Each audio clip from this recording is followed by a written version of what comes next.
Hello student, welcome to my channel. Student, आज मैं जो टॉपिक कर रहा हूँ वो है electric field due to dipole at axial point and electric field due dipole at equatorial point. ठीक है, सब्जेक्टिवली बहुत ज़्यादा इंपॉर्टेंट टॉपिक है, तो इन दोनों टॉपिक में 5 स्टार लगा देना, क्योंकि ये दोनों टॉपिक सब्जेक्टिवली बहुत इंपॉर्टेंट टॉपिक है। ठीक ना, दोनों टॉपिक आर्टिकल्स हैं, तो बहुत ज़्यादा दिमाग तुम्हें नहीं लगाना है। ठीक ना, चीज़ों को समझो, समझ के लिखो, रटने की कोशिश मत करो, क्योंकि +2 में कम से कम 350 ड्राइवेशन है, वो भी बड़े बड़े। और एग्जैक्ट वैल्यू मैं नहीं बता रहा हूँ, 350 अराउंड 350, आप ज़्यादा भी हो सकता है, कम भी हो सकता है थोड़ा बहुत। तो चीज़ों को याद मत रखो, चीज़ों को समझो। ठीक है, समझ के अगर करोगे तो आराम से कर सकते हो। ठीक ना, जहाँ पे भी डाउट हो वीडियो को दोबारा देखो, फिर भी ना समझ में कमेंट सेक्शन में लिखो, मैं तुम्हें पर्सनली व्हाट्सएप पे मैसेज करके बस समझा दूंगा कि कैसे क्या होगा। ठीक है, क्लियर है? ठीक है, तो देखो, ओके, व्हाट्सएप नंबर जो मेरा वो है 7696725753। कोई भी डाउट हो तो पहले तो कमेंट पे लिखो। अगर कमेंट सेक्शन में नहीं मुझे लग रहा है कि कमेंट में नहीं समझा सकता हूँ उस चीज़ों को, थोड़ा ज़्यादा डिटेल में एक्सप्लेन करना पड़ेगा, तो फिर मैं तुम्हें व्हाट्सएप पे बता दूंगा। व्हाट्सएप में नंबर मेरा ये है। ठीक है, तो पहले कमेंट सेक्शन में मैं करूँगा कोशिश की तुम्हें समझ में आ जाए। ठीक है ना,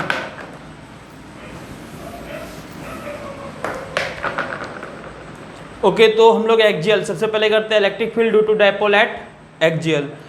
ओके, डाइपोल क्या होता है, इसके लिए तुम्हें जो वीडियो डिस्क्रिप्शन में जो लिंक दिया होगा वीडियो का, उसमें जाके देखना डाइपोल क्या होता है। मैं उसमें बताया हुआ हूँ अच्छे से। तो आज मैं डाइपोल क्या होता है ये नहीं बताऊंगा, डाइपोल मोमेंट क्या होता है ये भी नहीं बताऊंगा।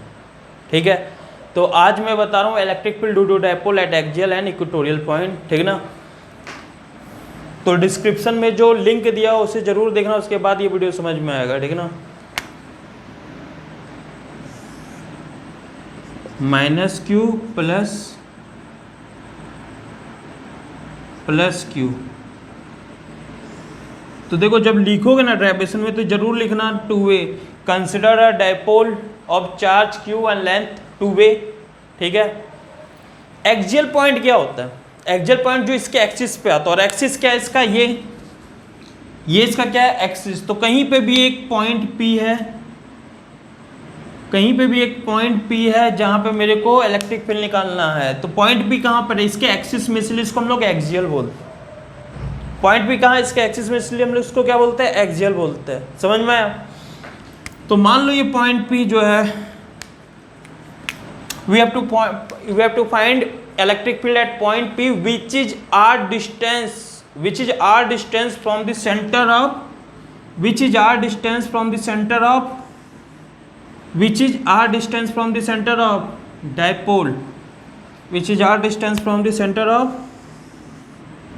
dipole, ठीक ना, r है, मेरे को यहाँ पे इलेक्ट्रिक फील्ड निकालना। नाम दे दो इसको A-B-P दिया हुआ है। ठीक ना, ये इसका सेंटर है। क्लियर है? तो हम लोग निकालने जा रहे हैं। सबसे पहले निकालेंगे electric field P due to A। तो बताओ क्या होगा? K Q, बताओ, बता सकते हो डिस्टेंस क्या होगा? बताओ डिस्टेंस क्या होगा? देखो डिस्टेंस क्या होगा, ये क्या है? 2 वे। ठीक ना, क्लियर है? ये r है, तो बताओ ये कितना तो ये 2 वे है, तो ये a होगा, और ये क्या है? a होगा। तो बताओ यहाँ से डिस्टेंस क्या है? r plus a। नहीं समझे? ये क्या है? r, और ये क्या है? a। क्योंकि ये 2 वे है, तो बताओ ये a होगा, ये a होगा, तो ये r प्लस ए। इस 4 से डिस्टेंस क्या? r प्लस है, तो यहाँ क्या लिखोगे? r प्लस ए का क्यूब। अब यहाँ मॉड लगाने की जरूरत नहीं थी, क्योंकि यहाँ पे कोई भी हम वेक्टर साइन तो यूज नहीं कर रहे। ठीक है, r प्लस ए का क्यूब लिखोगे। ठीक है, क्लियर है? अगर इसको वेक्टर फॉर्म में लिखोगे तो यहाँ पे तुम वो भी लिख सकते हो। चलो इसको वेक्टर फॉर्म में लिखने की जरूरत ही नहीं, इसको ऐसे ही रख दो ई पी है, नहीं तो फिर यहाँ पे लिखना पड़ता क्या बोलते हैं किधर से किधर जा रहा है, ए से पी, तो यहाँ आर ए पी लिखना पड़ता, तुम्हें समझ में लिखना पड़ता, तो वो चीज़ मत लिखो, ई पी ए डायरेक्ट लिखो। वेक्टर में भी लिख के आप बाद में ये स्टेप कर सकते हो, तो वहाँ लिखना पड़ता आर पी आर किधर से किधर जा रहा है इलेक्ट्रिक फील्ड, ओके पी से जा रहा है ना। देखो हम क्या बता रहे हैं, वेक्टर फॉर्म में अगर लिखते तो यहाँ पे फिर क्या लिखते हैं आर, देखो अब ये माइनस और ये क्या है प्लस, तो माइनस पॉइंट को हमेशा हम क्या बोले पॉजिटिव ट्रीट करने, पॉइंट को हमेशा क्या बोले पॉजिटिव ट्रीट करने, तो ये जो है ए जो है नेगेटिव इसको क्या कर रहा है अपनी ओर खींचेगा ना, तो ये किधर से किधर जा रहा है इलेक्ट्रिक फील्ड इधर, तो क्या लिखोगे P से ए, तो यहाँ आर पी ए लिखना पड़ेगा, P से ए तो यहाँ आर पी ए लिखना पड़ेगा। चलो वेक्टर में करना है, वेक्टर में कर लो, सॉरी यहाँ पे स्क्वायर होगा ना, ठीक है क्यूब नहीं होगा स्क्वायर होगा। क्लियर है सभी को, ठीक है क्लियर है, ओके। उसी तरह बताओ ई, कोई डाउट है तो पूछ लो कमेंट में। ई पी बी क्या लिखोगे, के क्यू, बताओ डिस्टेंस, डिस्टेंस बताओ। अच्छा बोल रहे हो सर यहाँ वेक्टर लिखो तो यहाँ क्यूब बनना चाहिए, क्यूब नहीं होगा ना, यहाँ यूनिट वेक्टर लिखे है, फिर यूनिट वेक्टर को अगर खोलते तो फिर यहाँ पे आता है cube R P upon its magnitude, तो ये क्यूब बन जाता है, याद रखना, दिमाग को कंफ्यूज ना करो, ये यूनिट वेक्टर के फॉर्म में है, not in terms of position vector, तो फिर वहाँ जाके क्यूब होता, ठीक है, in terms of position vector नहीं है। के क्यू अपॉन ये, तो बताओ ये क्या होगा, ये डिस्टेंस, ये आर है ये ए है, तो ये क्या होगा आर माइनस ए, तो यहाँ क्या लिखोगे आर माइनस ए होगा ना ये, तो आर माइनस ए का होल स्क्वायर, और ये क्या लिखोगे, हम देखो यहाँ पे क्या हो रहा है, ओके इलेक्ट्रिक फील्ड का डायरेक्शन क्या था, ई पी ए के कारण इलेक्ट्रिक फील्ड का डायरेक्शन बताओ यहाँ पे क्या था,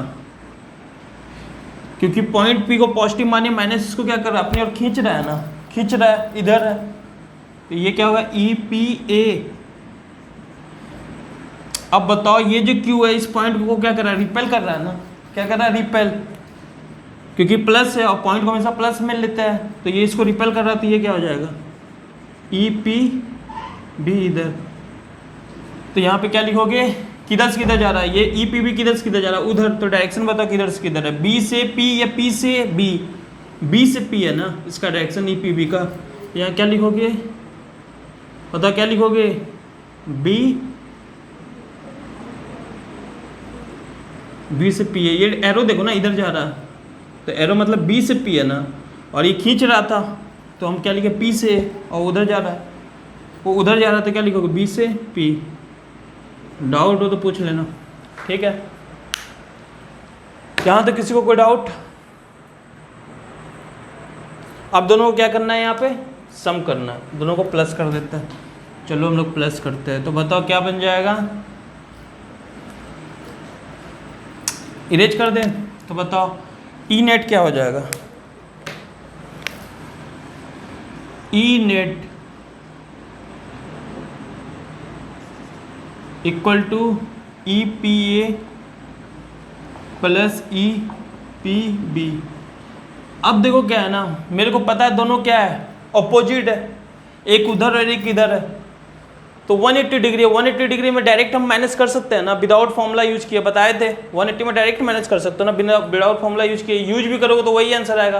तो हम वेक्टर को हटा के हम डायरेक्ट लिख देते ई नेट मैग्नीट्यूड में क्या आ जाएगा, नहीं समझे हम क्या बोले, हम लोग फॉर्मूला लगाते हैं ना A square plus B square plus 2ab cos theta, तो 180 में मेरे को पता है माइनस हो जाएगा a माइनस बी, और 0 में a प्लस बी हो जाता है, तो फॉर्मूला लगाना लगा लो ना लगाना, तो भी डायरेक्ट मैग्नीट्यूड में जो आंसर आएगा वो क्या आएगा E P A minus E P B. अब वेक्टर साइन क्यों नहीं लगाया, क्योंकि हम लोग जो r equal to a square plus B square plus 2ab cos theta लिखते हैं ना, वो मैग्नीट्यूड को बताता है। तो देखो ना ये वेक्टर था तभी तो ये माइनस आया, अब यहाँ माइनस साइन इंडिकेट कर रहा है, दोनों क्या है अपोजिट डायरेक्शन में, यहाँ पे वेक्टर था तो वेक्टर डायरेक्शन को बता रहा था, यहाँ माइनस आ गया, तो इसका मतलब दोनों क्या अपोजिट, तो यहाँ वेक्टर से जब तुम इसको ओपन करोगे तो यहाँ माइनस आ जाएगा ना। अब मैग्नीट्यूड लिख रहे हो तो, और माइनस क्यों लिखे, क्योंकि ये दोनों अपोजिट है। यहाँ पे माइनस क्यों नहीं लिखे, क्योंकि वेक्टर बता रहा है डायरेक्शन को, तो वेक्टर अब माइनस होगा कि प्लस होगा, वेक्टर को खोलोगे तो पता चलेगा ना, या फिर है ना क्या बोलते हैं 60 डिग्री पे होगा तो कुछ और होता, डायरेक्ट ना प्लस कर सकते ना माइनस, फिर कुछ और होता, 90 पे होता तो पाइथागोरस थ्योरम से होता, मतलब वो फॉर्मूला लगता है ना r square equal to a square plus B square plus 2ab cos theta. तो उसके हिसाब से देखो वेक्टर खुलने के बाद क्या आएगा, माइनस प्लस की कुछ और आएगा तो डिपेंड करता है, लेकिन मेरे को पता है यहाँ पे 180 डिग्री है तो डायरेक्ट माइनस लिख सकते हो, ठीक ना। तो ई नेट क्या आ गया, ई पी ए को क्या लिखोगे, मैग्नीट्यूड में आप लिखना, देखो वेक्टर के फॉर्म में नहीं, ये जो है ये बस वेक्टर रिप्रेजेंट करता है, बाकी जितने भी टर्म्स है मैग्नीट्यूड को बताता है, हम पहले बता चुके हैं तुम लोग को। तो ई नेट इक्वल टू क्या लिखोगे, ई पी बी, ठीक है। बताओ ये क्या है, पॉजिटिव, राइट को हम लोग जनरली पॉजिटिव लेते हैं, लेफ्ट को नेगेटिव, तो हम अभी भी राइट को ही पॉजिटिव ले रहे हैं, तो इसलिए ई पी बी लिख दो, ई पी बी को पॉजिटिव लो और इसको, ये लेफ्ट की ओर है ई पी ए, तो इसको क्या लो नेगेटिव, नहीं समझे, राइट को पॉजिटिव और लेफ्ट को नेगेटिव, तो माइनस कर दिए ई पी ए। किसी को कोई डाउट है, राइट को क्या लिए पॉजिटिव, ई पी बी क्या है राइट में तो पॉजिटिव है, इसको क्या लिए नेगेटिव, माइनस आ गया तो वेक्टर को हटा दो, क्योंकि अब माइनस बता रहा है दोनों उल्टा और दोनों अपोजिट डायरेक्शन में। क्लियर है सभी को। ई पी बी की वैल्यू बताओ, देखो ये नहीं लगाना क्योंकि यहाँ वेक्टर हट चुका है, तो क्या लिखोगे कि ये तो ऐसे कर सकते हो, मॉड में लिख दो अगर कन्फ्यूजन हो रहा है तो मॉड में क्या आ जाएगा, के Q upon are minus A का होल स्क्वायर माइनस के क्यू आर प्लस ए का होल स्क्वायर।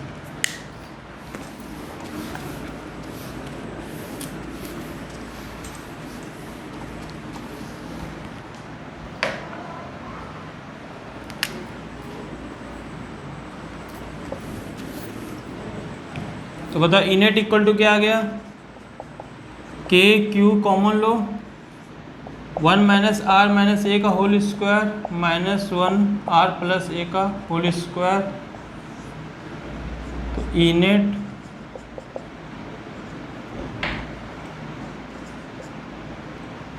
के क्यू आर माइनस ए का whole square are plus A का होल स्क्वायर, एलसीएम लेना आता है सभी को, वो ऊपर गया, आर प्लस ए का whole square minus R minus A का होल स्क्वायर। तो ई नेट क्या आ गया, के क्यू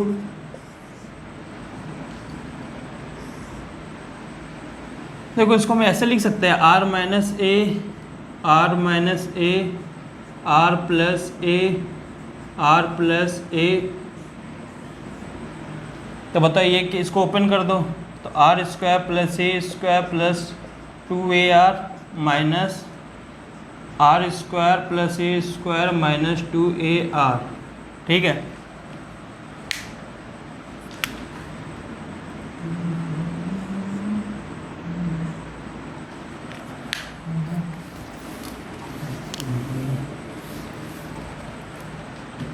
तो देखो एक स्टेप, अगला स्टेप क्या हुआ, इनेट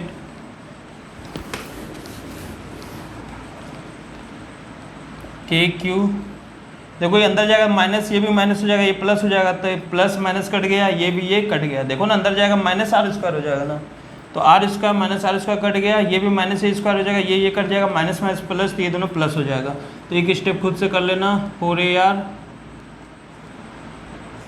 अपॉन, देखो अब यहाँ पे ऐसे क्यों किए थे, तुम डायरेक्ट भी ये चीज़ को ना लिखते तो भी कोई प्रॉब्लम नहीं है। तो देखो a minus b a plus b क्या होता है, a square minus b square, तो यहाँ क्या लिखोगे, r square minus a square. उसी तरह देखो यहाँ पे a minus b a plus b, तो इसको भी क्या लिखोगे, r square minus a square, तो 2 बार ये लिखाएगा ना, तो यहाँ पे क्या कर सकते हैं, स्क्वायर। तो इनेट इक्वल टू क्या आ गया,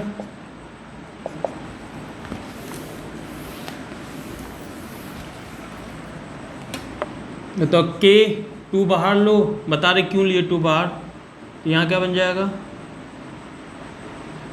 ओके यहाँ क्या बन जाएगा, 2q into 2a r square minus a square का होल स्क्वायर। अब देखो q इंटू 2a क्या पढ़े थे, डायपोल मोमेंट, इलेक्ट्रिक फील्ड वाला जो चैप्टर में करवाया था उसमें बताया था ना डायपोल मोमेंट क्या होता है, ठीक है। लिंक में देख लेना, मैं वो लेक्चर का लिंक में डाल दूंगा जिस लेक्चर में डायपोल मोमेंट पढ़ाया गया था। तो बताओ इसको हम लोग क्या लिख सकते हैं, डायपोल मोमेंट, तो ई नेट इक्वल टू क्या आ गया, 2kPr/r²-a²। ठीक है, तो ये फॉर्मूला बनता है। क्लियर है। अब इसमें कुछ केस होते हैं, वो केस में लिखवा देता हूँ। वो केस देखो क्या है, अगर r इज, देखो रियल में जो डायपोल होता है ना, उसका लेंथ बहुत कम होता है। जो 2a लिए है ना लेंथ, 2a वो बहुत कम होता है रियल में। 2a की value very very small, very very small, 2a की वैल्यू बहुत छोटा होता है। ठीक है, तो अगर a is very very smaller than r, अगर a की वैल्यू बहुत छोटा है तो 2a भी बहुत छोटा ही होगा। ठीक है, चलो a अगर बहुत छोटा है, ठीक है, तो बताओ r के सामने a की वैल्यू क्या हो जाएगी, 0। अगर a बहुत छोटा है तो a का स्क्वायर तो और छोटा हो जाएगा ना। जैसे 0.01 है तो इसका स्क्वायर क्या हो जाएगा, 0.00001 ना। ठीक है, 1 2 3 4, ठीक है, ये हो जाएगा ना। क्लियर है। 0.01 का स्क्वायर जब करोगे तो क्या बन जाएगा, यही बन जाएगा ना, तो और छोटा हो गया। ठीक है, तो 0.01 से छोटा है ना 0.001, तो स्क्वायर करोगे तो और छोटा हो जाएगा। तो उस तरह से ही अगर r से बहुत छोटा है तो r उसका स्क्वायर तो और छोटा हो जाएगा ना, तो हम इसको नेग्लिजिबल मान सकते हैं। ये केस है, E net equal to 2kP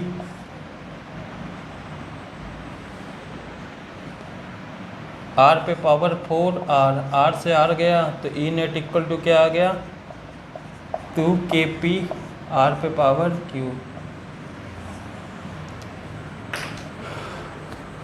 समझ में आया। ठीक है, अब देखो कौन से क्वेश्चन में ये फॉर्मूला लगेगा, कौन से क्वेश्चन में ये लगेगा। तो ये जनरल फॉर्मूला है, ये केस है। तो देखो जैसे ना डायपोल का लेंथ दिया हुआ है मान लो 2 mm और r की वैल्यू दी हुई है मान लो 30 सेंटीमीटर 50 सेंटीमीटर r की वैल्यू दी है, और डायपोल की वैल्यू क्या दी है 2 mm। तो 2 mm का सेंटीमीटर में क्या करोगे, 0.2 हो जाएगा। 50 सेंटीमीटर के सामने 0.2 को नेग्लिजिबल मान सकते हो ना, तो आप नेग्लिजिबल मान लेना। लेकिन अगर a की वैल्यू दिया हुआ 1 सेंटीमीटर और वो तुमसे पूछ रहा है, मान लो a की वैल्यू दिया हुआ 2 सेंटीमीटर, तुमसे पूछ रहा है 10 सेंटीमीटर पे या 20 सेंटीमीटर पे, तो बताओ a की वैल्यू 2 है और r की वैल्यू 20 है, तो वहाँ पर नेग्लिजिबल थोड़ी ना मान सकते a को, क्योंकि 2 का स्क्वायर 2 या 4 हो जाएगा ना, तो नेग्लिजिबल नहीं मान सकते वहाँ पे। तो वहाँ पे फिर ये फॉर्मूला लगाओगे। तो ध्यान में रखना कहाँ कौन सा फॉर्मूला लगाना है। ठीक है, और एक चीज़ और मैं बता देता हूँ, न्यूमेरिकल जब करोगे ना, तो अगर डायपोल लेंथ दिया हुआ है 2, मान लो 2 mm, डायपोल लेंथ 2 mm दिया हुआ है, अगर लेंथ ऑफ डायपोल 2 mm दिया हुआ है तो तुम क्या करोगे, क्वेश्चन स्टूडेंट गलती क्या करते हैं, डायपोल लेंथ दिया हुआ है, मान लो डायपोल लेंथ 2 mm दिया हुआ है, ठीक है, तो स्टूडेंट क्या गलती करते हैं, ठीक है, डायपोल मूवमेंट निकालने के लिए क्या लगाओगे, Q इंटू 2a। तो स्टूडेंट गलती देखो क्या करते हैं, हम बताते हैं। 2 mm दिया है ना, तो और मान लो डायपोल लेंथ 2 mm दिया है, Q मान लो 2 कूलम दिया है, 4 कूलम मान लो। बोला find dipole movement, find dipole movement, क्योंकि इस क्वेश्चन में भी डायपोल मूवमेंट तो निकालना ही होगा ना, P तो निकालना ही होगा। तो देखो स्टूडेंट क्या गलती करते, Q तुम्हें 4 कूलम दिया है, डायपोल लेंथ 2 mm दिया है, तो स्टूडेंट गलती क्या करते, Q इंटू 4 तो लिख देते हैं, 2a की जगह क्या लिखते हैं 2 mm, मतलब 2 इसको मीटर में लिखोगे तो क्या हो जाएगा 10⁻³ ये टोटली गलत है। रीजन क्या है, जब वो डायपोल लेंथ दिया है तो डायपोल लेंथ हम फॉर्मूले में किसको कंसिडर किए थे, कोई बता सकते हो, डायपोल लेंथ जो हम कंसिडर किए थे, याद रखो ये गलती करोगे, डायपोल लेंथ जो हम लोग कंसिडर किए थे वो किसको किए थे, ये पूरे को किए थे ना। तो 2a डायपोल लेंथ की वैल्यू क्या थी, 2a थी, नॉट कि a हम माने थे, 2a माने थे। तो अगर डायपोल लेंथ 2 mm दिया तो a की वैल्यू बताओ, a की वैल्यू, डायपोल लेंथ 2a है तो 2a की वैल्यू तुम्हें 2 mm दिया है ना, तो a की वैल्यू क्या होगी, यहाँ पे जो वैल्यू पुट करना है वो किसकी करना है, a की, तो a की वैल्यू क्या होगी 1 mm। समझ में आया, तो यहाँ पे 1 mm लिखोगे। इसी तरह इस फॉर्मूले में भी अगर है ना नेग्लिजिबल नहीं मानना है, ऐसी वैल्यू दी है नेग्लिजिबल नहीं मान सकते हो, तो यहाँ अगर मान लो 2 सेंटीमीटर दिया रहता तो यहाँ a की वैल्यू बता कितना लिखते, 2 सेंटीमीटर लिखते क्या, नहीं 2 सेंटीमीटर नहीं होगा, कितना होगा ए की वैल्यू 1 सेंटीमीटर होगा ना, क्योंकि डायपोल लेंथ मतलब 2a होता है, तो ए की वैल्यू क्या होगी वो निकालना होता, वो पुट करना होता है, ठीक है। तो यहाँ पे लोग गलती करते हैं, इसलिए ध्यान रखना है इस चीज़ों को, ठीक है ना, इस चीज़ को जरूर से ध्यान रखना, ठीक है। तो ये था तुम्हारा एक्सियल, ये क्या था एक्सियल। अब क्या करेगा हम लोग इक्वेटोरियल।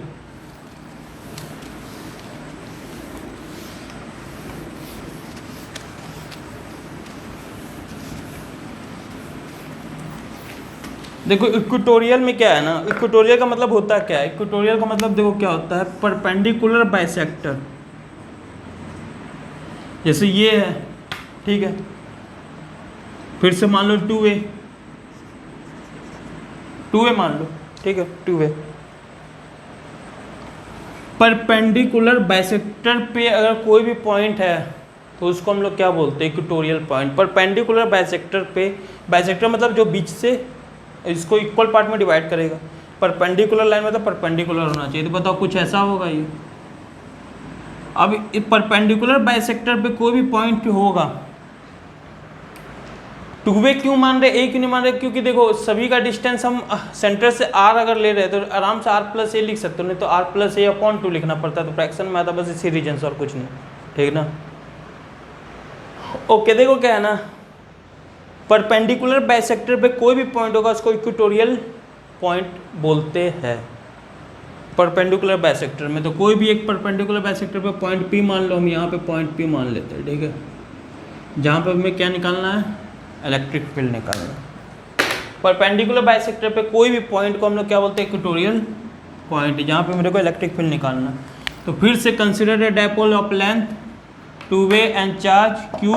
अब चार्ज q, चार्ज ऐसे मत लिखना -q एंड q लिख दो, डायपोल है तो कंफर्म में एक माइनस में होगा एक प्लस में होगा, तो बस consider dipole of length 2a and charge q। तो कॉमन सेंस से जब डायपोल लिए हो, अगर डायपोल लिए हो तो माइनस प्लस एक हो, एक माइनस होगा एक प्लस होगा, तो मेंशन करने की जरूरत नहीं है।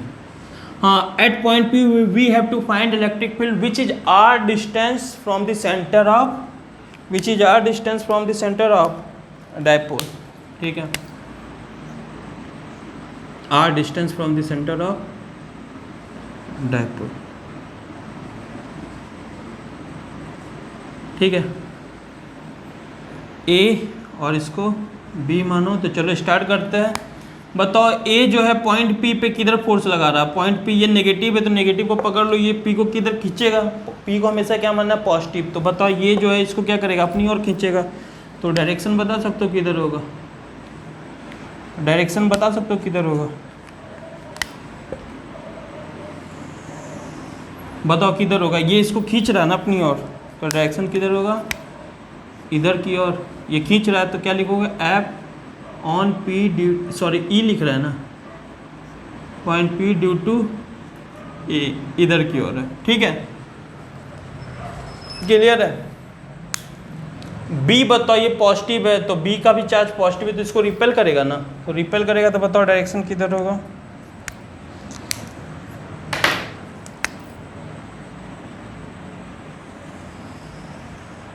किधर रिपेल कर रहा है ना, तो ये किधर होगा, इधर। तो क्या लिखोगे, E P B, ठीक है।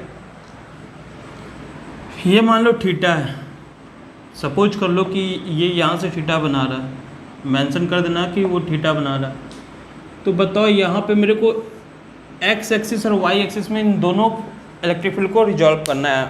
एक्सियल में क्यों नहीं किया, क्योंकि दोनों एक्स में पहले से था। यहाँ पे बताओ ये एक्स में है क्या, नहीं, ना एक्स में ना वाई में, और ये एक्स में क्या, नहीं, ना एक्स में ना वाई में है। तो मेरे को क्या करना है, उसको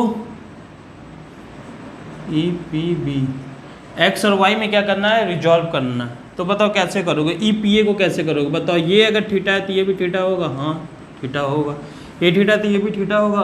तो बताओ ई पी ए इधर है तो इधर क्या लिखोगे,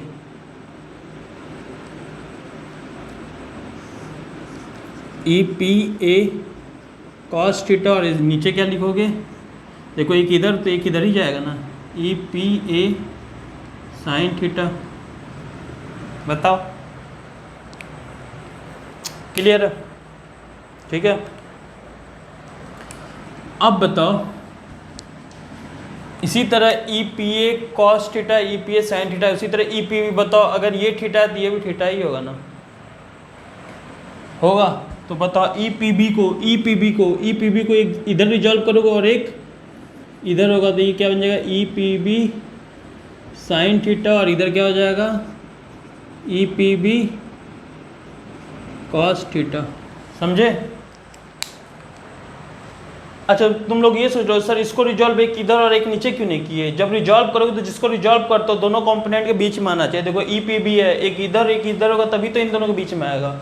इसमें देखो E P B P A को करो ना, एक इधर, दोनों कंपोनेंट परपेंडिकुलर होना चाहिए, एक इधर। अगर इसको ऊपर कर देते ई पी ए को, एक इधर कर देते तो ये बीच में आता क्या इसका? नहीं, एक इधर करोगे तभी तो इन दोनों के बीच में आएगा। बीच का मतलब सेंटर नहीं, उन दोनों के बीच में कहीं पे भी।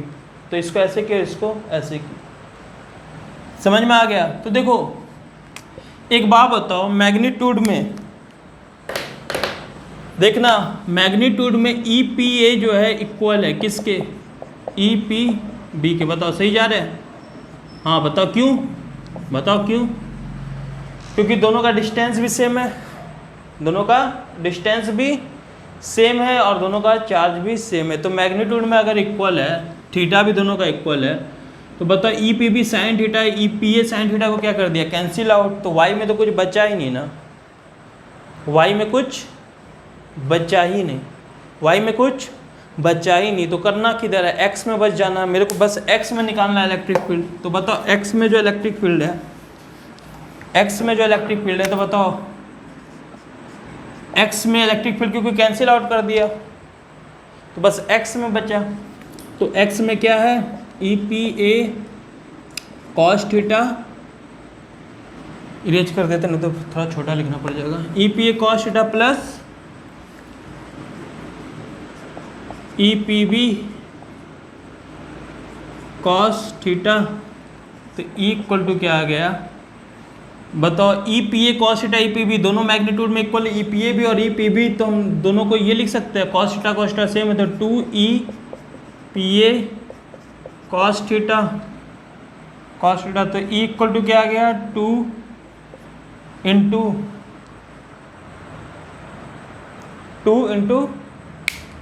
ई पी ए क्या होगा? के क्यू ई पी ए के क्यू अपॉन इसका डिस्टेंस। तो बताओ ये क्या है? आर, और ये क्या है? ए। यहाँ से यहाँ तक ए है और ये क्या है? आर। तो ये बताओ क्या होगा? गुड। बताओ क्या होगा? आर का स्क्वायर प्लस ए का स्क्वायर। क्लियर है सभी को? तो के क्यू आर का स्क्वायर प्लस ए का स्क्वायर रूट का के क्यू अपन आर स्क्वायर होता है ना। तो ये वाला डिस्टेंस लोगे ना, इन दोनों के बीच का ये डिस्टेंस लोगे तो ये क्या होगा? पाइथागोरस थ्योरम से देखो यहाँ पे है इसका स्क्वायर, फिर कॉस थीटा। तो बताओ equal to 2 q r square plus A square. Cos theta की वैल्यू बताओ क्या होगा? Base upon hypotenuse. तो बेस कितना है? ए, हाइपोटेन्यूज कितना है? आर स्क्वायर प्लस ए स्क्वायर पे 1/2, रूट को 1/2 लिख सकते हो ना। देखो तो कॉस्ट बेस अपॉन हाइपोटेन्यूज ये दिया हुआ, रूट को हम 1/2 लिख सकते हैं। ठीक है, कोई डाउट नहीं है? तो बताओ अब क्या हो सकता है? यहाँ पे E इक्वल टू क्या आ गया? K Q 2a upon base से मतलब पावर ऐड करोगे 1 प्लस 2 तो क्या बन गया? आर स्क्वायर प्लस ए स्क्वायर 3/2। 1 प्लस 1/2 क्या होगा? 3/2। 1 प्लस 1/2 क्या होता है? 3/2। तो बताओ Q इंटू 2a को क्या लिखते हैं हम लोग?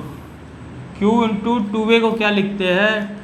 Dipole movement. तो के पी आर स्क्वायर प्लस ए स्क्वायर 3/2। ये क्या आ गया? Electric field.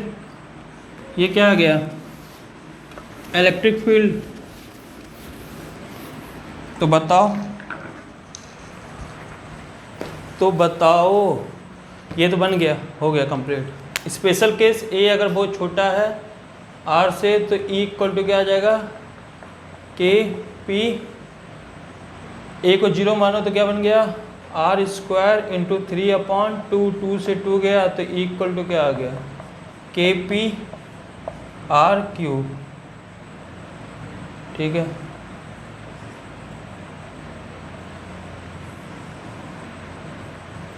ये इक्वेटोरियल आया ना, एक्सियल क्या है याद है किसी को?